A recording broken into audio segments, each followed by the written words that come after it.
जी हां दोस्तों, नए कानून के लिए हाईकोर्ट पहुंची मोदी सरकार। बॉम्बे हाईकोर्ट ने मोदी सरकार को लगाई तगड़ी फटकार। मोदी सरकार पर भड़क उठे जज ने कहा पुराने आईटी नियमों के रहते नए कानून की क्या जरूरत। नए कानून पर फंसी केंद्र की नरेंद्र मोदी सरकार। मोदी सरकार पर चला हाईकोर्ट का हथौड़ा।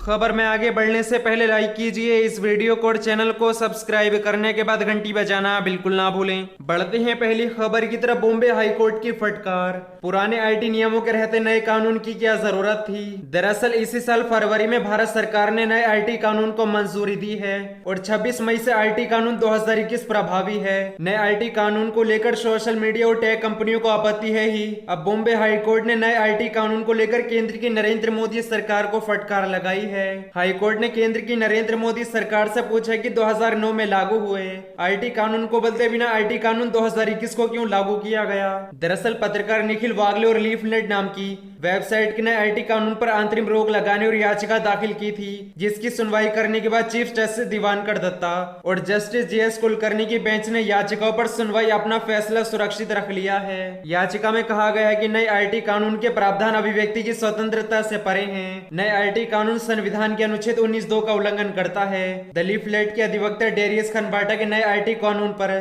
तत्काल प्रभाव से रोक लगाने की मांग की है। खनबाटा का कहने के इतिहास में पहली बार ऐसा हो रहा है जब किसी कंटेंट पर खुलकर प्रतिबंध लगाए जा रहे हैं। नए कानून प्रेस पर भी लागू होता है, जबकि प्रेस काउंसिल ने पहले से नियम बनाए हैं। केंद्र की नरेंद्र मोदी सरकार की ओर से अतिरिक्त सॉलिसिटर जनरल अनिल सिंह ने कहा कि प्रेस काउंसिल ऑफ इंडिया ने पत्रकारों के लिए आचार संहिता निर्धारित की है।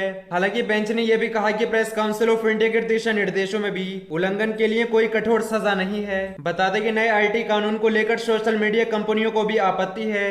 इससे पहले व्हाट्सएप ने भी दिल्ली हाईकोर्ट में कहा था कि नए आईटी कानून लोगों की निजता का हनन करते हैं और अभिव्यक्ति की आजादी का उल्लंघन करते हैं। बढ़ते हैं अगली खबर की तरफ। अखिलेश यादव ने केंद्र की नरेंद्र मोदी सरकार पर साधा निशाना। बोले सरकारी संपत्तियों को बेचकर देश को कंगाल बना रही भाजपा। दरअसल समाजवादी पार्टी के राष्ट्रीय अध्यक्ष अखिलेश यादव ने कहा कि उनकी पार्टी पूरी ईमानदारी से व्यापारियों के साथ निभाएगी। भाजपा सरकार संपत्तियों को बेचकर देश को कंगाल बनाने पर तुली हुई है। चंद पूंजीपतियों के लाभ के लिए भाजपा देशवासियों को धोखा दे रही है। व्यापारियों की सुरक्षा और मान सम्मान सपा सरकार में ही सुरक्षित है। अखिलेश यादव ने शनिवार को प्रदेश के प्रमुख व्यापारियों की बैठक को संबोधित करते हुए कहा कि सत्ता में आते ही भाजपा ने अपना विकास किया है। भाजपा ने वर्ष 2014, 2017 और 2019 तीनों चुनावों में जनता को धोखा दिया है। भारतीय जनता पार्टी सरकार ने देश को खोखला कर दिया है। भारतीय जनता पार्टी की अर्थनीति के कारण ही पूरी अर्थव्यवस्था ही रसातल में चली गई है। सपा ही विकास के रास्ते पर चलती है। साल 2022 में समाजवादी पार्टी सरकार बनने पर व्यापारियों की समस्याओं का विलंब समाधान होगा। उन्होंने कहा कि भारतीय जनता पार्टी का गढ़ विकास थम गया है, वहां छठे एजेंट पर काम करती है।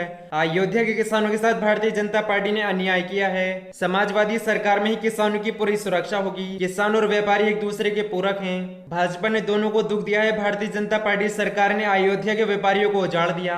भारतीय जनता पार्टी चौतरफा जनता को लूटने में लगी है। खुदरा व छोटे व्यापारियों का जीवन भूखमरी के कगार पर पहुंच गया है। महंगाई और